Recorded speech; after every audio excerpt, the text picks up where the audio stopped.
شیعہ حضرات جو ہیں وہ قرآن پاک کو نہیں مانتے. وہ کہتے ہیں یہ قرآن مکمل نہیں ہے. قرآن پاک کے 40 پارے تھے, 10 پارے کوئی بکری کھا گئی. بلکہ میں نام نہیں لینا چاہوں گا, لیکن آپ ہی کے علماء نے کچھ کہا بھی ہے جی بالکل ہمیں اس چیز کا پتہ ہے, اور وہ 10 پارے مل گئے ہیں یا مل جائیں گے اور ہم وہ سامنے بھی لے کے آئیں گے.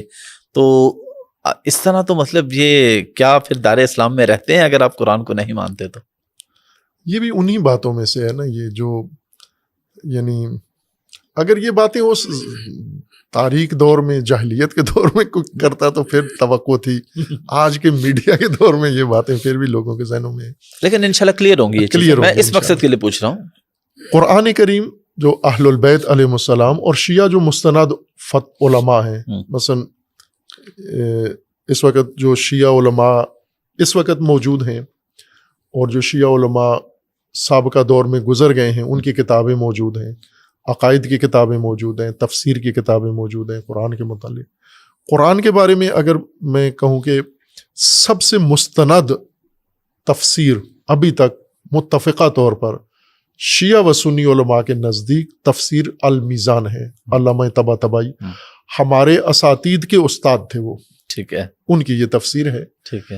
اور انہوں نے اس تفسیر کے اندر بھی لکھا ہے, باقی جو ہمارے جید علماء ہیں انہوں نے بھی لکھا ہے کہ یہی قرآن جو اس وقت بین الدفتین ہے, یعنی 2 جلدوں کے درمیان, تو 2 جلدوں کے درمیان جو قرآن ہے جی, یہ 30 پاروں کا قرآن اور 114 صورتوں والا جو قرآن ہے, یہ سارا یہی قرآن ہے جو اللہ تبارک و تعالیٰ نے نازل کیا ہے رسول اللہ کے قلب نورانی پر.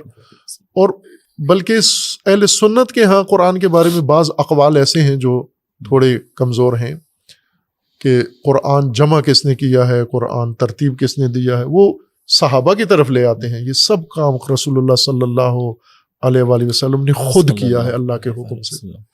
قرآن اترا بھی اللہ کے حکم سے رسول اللہ پر ہے, قرآن ترتیب بھی رسول اللہ کے حکم سے ہوا ہے, سورہ بندی اس کی ہوئی ہے, جتنی آیات, کون سی آیت کہاں رکھنی ہے, یہ سب حکم رسول اللہ سے ہوا ہے.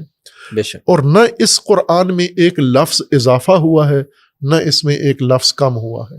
تحریف لفظی اس میں ناممکن ہے, چونکہ قرآن کا خود اپنا فرمانا ہے کہ اللہ کا فرمانہ ہے کہ ہم نے نازل کیا, ہم اس کے محافظ ہیں اور محفوظ ہے. یہ اہل البیت علیہ السلام کے تعلیم و مذہب کے مطابق یہ ہو بہو لفظ بے لفظ منہ بے منہ وہی قرآن ہے. بلکہ علامہ صاحب اس زبان کے اندر تو چھوڑ کے ایک علاقے میں دیکھ لیں, پنجابی زبان, یہیں پہ شہروں سے شہروں پہ اس کے الفاظ بدل جاتے ہیں, اس کے معنی مفہوم بدل جاتے ہیں. تو کسی زبان کے اندر اوورآل تو یہ عام سی بات ہے.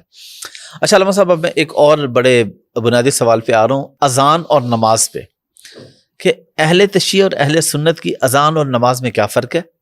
اور نماز میں آپ جو ایک وہ مٹی سی اہل تشیع حضرات رکھتے ہیں, اور وہ کہتے ہیں کہ کربلا کی مٹی اور اس کے بغیر نماز نہیں ہوتی. تو اگر کہیں پہ کسی کو مٹی نہ ملے تو کیا اس کی پھر نماز نہیں ہوگی؟ اہل سنت اور شیعہ کی نماز میں وہ تھوڑا سا فرق ہے. اصل جو نماز کا ڈھانچہ ہے اس میں کوئی فرق نہیں ہے, خصوصیات میں فرق ہے. مثلا جیسے ہاتھ کھول کے پڑھنا یا ہاتھ باندھ کے پڑھنا, ٹھیک ہے, اصل ڈھانچہ تو نماز کا جو شیعہ کے ہاں بھی سنی کے ہاں بھی وہ ایک ہی ہے, جو نماز کے ارکان اور واجبات ہیں. اچھا, وہ دونوں کے ہاں ایک ہے, بالکل ایک جیسا. فجر کی آپ کے ہاں بھی 2 سنتے ہیں, 2 فرض ہیں, ظہر کے 4 فرض, اور اسی طرح سے بالکل اسی طرح, ٹھیک ہے. لیکن جو خصوصیات ہیں ان میں تھوڑا فرق ہے.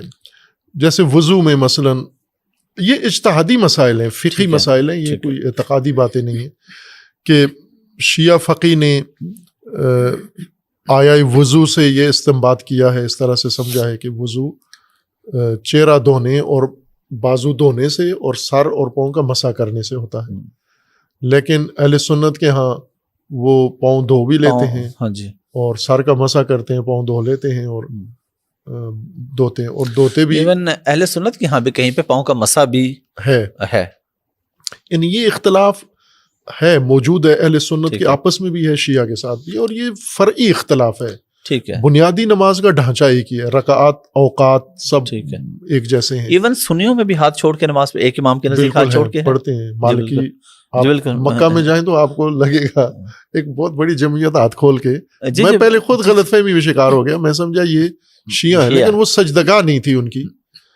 تو میں سمجھا یہ سجدگاہ اس لیے نہیں رکھتے کہ سعودی عرب والوں سے ڈرتے ہیں تو وہ رکھنے نہیں دیتے، لیکن وہ پتہ چلا وہ سنی ہیں، وہ سارے جو ہاتھ کھول کے نماز پڑھ رہے ہیں، مالکی فقہ کے جو مراکش اور ان ممالک سے آتے ہیں بالکل وہاں سے وہ مالکی فقہ کے پیروکار ہیں اور ہاتھ کھول کے نماز پڑھتے ہیں. بس یہ جزئی سا فرق ہے، کوئی بنیادی فرق نہیں ہے نماز کے. اور اذان میں کیا ہے؟ اذان میں بھی اسی طرح سے ہے کہ اذان میں جو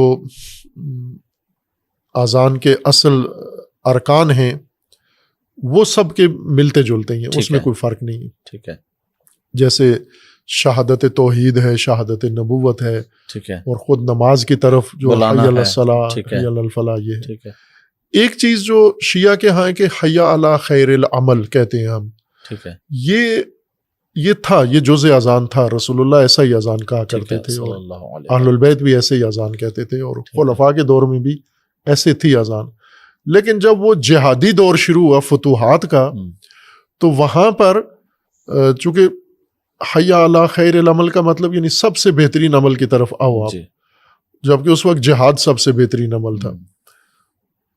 تو حاکم نے، خلیفہ نے حکم دیا کہ اس طرح سے جہاد کی اہمیت کم ہو رہی ہے، لوگ نماز کو بڑا سمجھتے ہیں، جہاد کو اتنا اہمیت نہیں دیتے، تو وہ جہاد کی وجہ سے یہ اجتہادی ایک رائے قائم کی گئی کہ یہ نہ کہا جائے.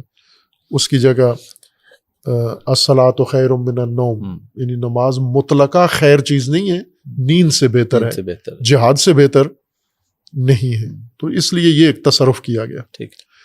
ایک چیز جو شیعہ اور کرتے ہیں اذان میں، علی ولی اللہ شہادت دیتے ہیں. تو یہ تو شیعہ تمام فقہا اجماع ہے اس بات پر کہ یہ اذان کا جز نہیں ہے.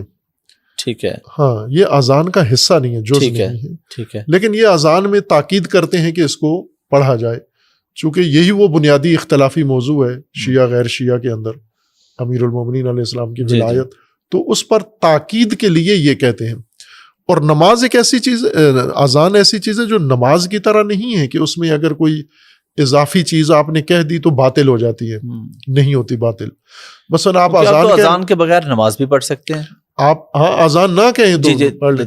اذان کہہ رہے ہیں آپ، بیچ میں انہیں کہتے ہیں جی پانی دینا مجھے، لائٹ آف کر دیں، اذان کے دوران ہی آپ بات بھی کر رہے ہیں، تو اس سے اذان میں کوئی فرق نہیں آتا. نماز باطل ہو جاتی ہے، اذان باطل نہیں ہوتی. ٹھیک ہے. چونکہ اذان میں گنجائش ہے کہ آپ اپنی ذاتی بات بھی کر سکتے ہیں، تو اس لیے اس گنجائش سے انہوں نے فائدہ اٹھایا اور کہا کہ پھر ہم شہادت دیتے ہیں امیر المومنین کی ولایت کی، اشہد ان علی ولی اللہ. یہ فرق ہے اہل سنت اور جو یہ مٹی رکھتے ہیں سلطہ کا. وہ میں ایک اور اس ضمن میں بتا دوں کہ ہمارے ہاں جو اذان ہوتی ہے 5 وقت اذان ہوتی ہے جی، تو یہ اذان اچھا بڑی حیرت کی بات ہے آپ کے ہاں 5 نمازیں الگ الگ ہوتی ہیں. 5 الگ نمازیں، ظہرین اور مغرب نمازیں دونوں طرح کی ہوتی ہیں. کچھ لوگ ہیں وہ 3 ٹائم پہ پڑھ لیتے ہیں، کچھ 5 پہ پڑھتے ہیں. 5 پہ بھی پڑھ لیتے ہیں. میں خود 5 پہ ہی پڑھتا ہوں، 5 وقت میں نماز. اچھا، کچھ آزادی ہے، یعنی یہاں کوئی پابندی نہیں ہے کہ آپ، چونکہ دونوں شرعی حکم ملا کے پڑھنا بھی الگ الگ پڑھنا بھی، تو دونوں جس طرح جس کی مرضی ہے. لیکن کہیں نہ کہیں ضد نہیں بنا لی اہل سنت نے، بنا لے کہ ہم نے ملانی ہی نہیں ہے. اہل تشیع نے بنا لی کہ ہم نے الگ پڑھنی نہیں پڑھنی. یہ درست کام نہیں ہے، چونکہ دونوں طرح سے رسول اللہ نے دونوں طرح سے پڑھی ہے. تو اب ہمارے ہاں جو ہے وہ 5 وقت پہ اذان ہوتی ہے، اور اس میں جو اذان ہوتی ہے جس مؤذن کی اذان، وہ اہل سنت کے عالم ہیں جو علی ولی اللہ والی اذان کہتے ہیں. نہیں، یعنی جن کی اصل اذان وہ تو وفات پا چکے ہیں. مصر کے قاری تھے مصطفیٰ غلوش، مجھے بہت پسند تھے ان کی تجوید، قرات، بہت میں اس کو پسند کرتا ہوں، ان کا انداز ماشاءاللہ. اور انہوں نے اذان بھی شیعہ والی اذان کہی ہے، علی ولی اللہ والی. تو وہی اذان ہم یہاں ہمارے جو قاری ہیں، ٹھیک ہے، میں نے انہیں یہ کہا ہوا ہے کہ وہی غلوش والی اذان آپ نے دینی ہے. تو یہ اصل اذان دی ہی اہل سنت نے ہے، جو یہاں ہم تکرار کرتے ہیں، اس کی کاپی کرتے ہیں یا اس کے نیج پر ہمارے قاری اذان دیتے ہیں. تو یہ وہ خود غلوش کہتے ہیں کہ جب میں نے یہ اذان دی مصر میں گیا تو مجھے چڑھائی کر دی مفتیوں نے کہ یہ تو نے کیا اذان دی. تو میں نے کہا کہ علی ولی ہے. میں نے اذان میں کہا تو آپ بتاؤ علی ولی ہیں یا نہیں ہے؟ تو انہوں نے کہا ہیں. تو کہا ہیں تو پھر کیا حرج، میں نے وہاں کہہ دیا ہے، تو کیوں اتنا جنجال کھڑا کر لیا ہے آپ نے؟ وہ غلط بات تو نہیں کی. وہ جو ٹکیاں رکھتے ہیں نماز کے اندر، سجدگاہ اس کو کہتے ہیں مٹی کی، اس کی بنیادی وجہ یہ ہے کہ شیعہ علماء فقہا کے اہل البیت کے تعلیم کے مطابق سجدہ صرف زمین پر کر سکتے ہیں آپ. ٹھیک ہے. جو زمین چیز، جو زمین شمار ہو، ڈائریکٹ زمین، یعنی کوئی کارپیٹ، کوئی صف، ایسی چیز، کوئی کپڑا نہ ہو، مصنوعی چیز نہ ہو، کپڑا نہ ہو، اوپر کوئی اور چیز ایسی نہ ہو. جو زمین کا حصہ ہے، ٹھیک ہے، زمین کا جز ہو سکتا ہے، وہ آپ کر سکتے ہیں. ٹھیک ہے. لہٰذا آپ خاک پہ سجدہ کریں، ریت پہ کریں، مٹی پہ کریں، گھاس پہ کریں، پتے پہ کریں، لکڑی پہ کریں، جو زمین سے نکلی ہوئی اب زمین کی چیزیں ہیں ان پہ جو زمین شمار ہوتی ہیں. ٹھیک ہے. لیکن جو آپ نے معدنیاتی چیزیں بنائی ہیں، لوہا ہے، دانتیں ہیں، معدنیات سے نکالا ہے، یا آپ نے پلاسٹک ہے، کپڑا ہے، یہ نہیں ہو سکتا چونکہ زمین کا حصہ نہیں ہے، بلکہ زمین کو ڈھانپا ہے آپ نے ان چیزوں سے، زمین نیچے چھپا دی ہے. تو اصل جو بنیاد ہے وہ یہ کہ سجدہ آپ نے زمین پہ کرنا ہے، جو قرآن کریم کی اصطلاح ہے کہ سجدہ زمین پہ کرنا ہے آپ نے. تو زمین کا جو چیزیں شمار ہوتی ہیں وہ یہ ہیں. اب آج کل کے دور میں چونکہ جیسے ابھی ہم جہاں بیٹھے ہوئے ہیں تو نیچے زمین تو چھپی ہوئی ہے، اوپر بالکل شیٹ لگی ہوئی ہے، بالکل. تو یہاں ہم نے زمین یا تو اس کو پھاڑیں یا باہر جائیں کسی اور جگہ، تو سہولت کے لیے یہ مٹی کی ٹکیاں بنا لیتے ہیں. ٹھیک ہے. یا لکڑی یا پتا یا کوئی چیز ایسی. یعنی یہ میدان کربلا کی مٹی نہیں ہے؟ نہیں، یہ تو عام مٹی ہے، اپنے علاقے کی مٹی ہے. وہ ایک الگ موضوع ہے کہ کربلا کی تربت اس کو کہتے ہیں، تربت سید الشہداء، کہ اس کا ایک اپنا حیثیت ہے کہ اس میں شفا ہے اور وہ تبرک ہے. وہ ہونا ضروری نہیں ہے، مٹی ہونا. آپ اپنے لاہور کی مٹی لے لیں، آپ اپنے گاؤں کی مٹی لے لیں. ٹھیک ہے. سجدہ مٹی پر ہونا ہے، زمین پر ہونا ہے، اس کی یہ حکمت ہے. علامہ صاحب، آپ نے ماشاءاللہ سفید سوٹ پہنا ہوا ہے، تو شیعہ حضرات تو صرف کالے کپڑے پہنتے ہیں، یا کالے کپڑے کیوں پہنتے ہیں؟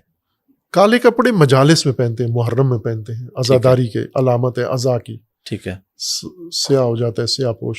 ٹھیک ہے. اور کئی ملکوں میں ہے مختلف، مثلا انڈیا میں عزا کی علامت سفید کپڑے ہیں، وہ سفید کپڑے پہنتے ہیں.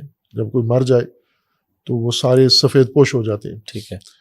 اسی طرح بعض دیگر ملکوں میں وہ سیاہ پہن لیتے ہیں. تو اب شیعہ کے ہاں یہ ہے کہ عزادار سیاہ لباس عزا کی علامت ہے. ٹھیک ہے. تو وہ خصوصاً محرم میں ہی پہنتے ہیں، ہمیشہ نہیں پہنتے، مختلف لباس پہنتے ہیں. جس طرح دوسرے اور محرم میں بھی بلیک سے ہٹ کے وائٹ بھی کوئی اور بھی پہنا جا سکتا ہے اہل تشیع کے نزدیک. ٹھیک ہے. کوئی بھی آپ اکثریت تو نہیں پہنتے کالے کپڑے، کم لوگ پہنتے ہیں. باقی جو معمول کے لوگ ہیں، مثلا آپ اپنے کولیگس کو دیکھیں، آفیسز میں دیکھیں، تو وہ دوسرے معمول روٹین کے پہنے ہوتے ہیں.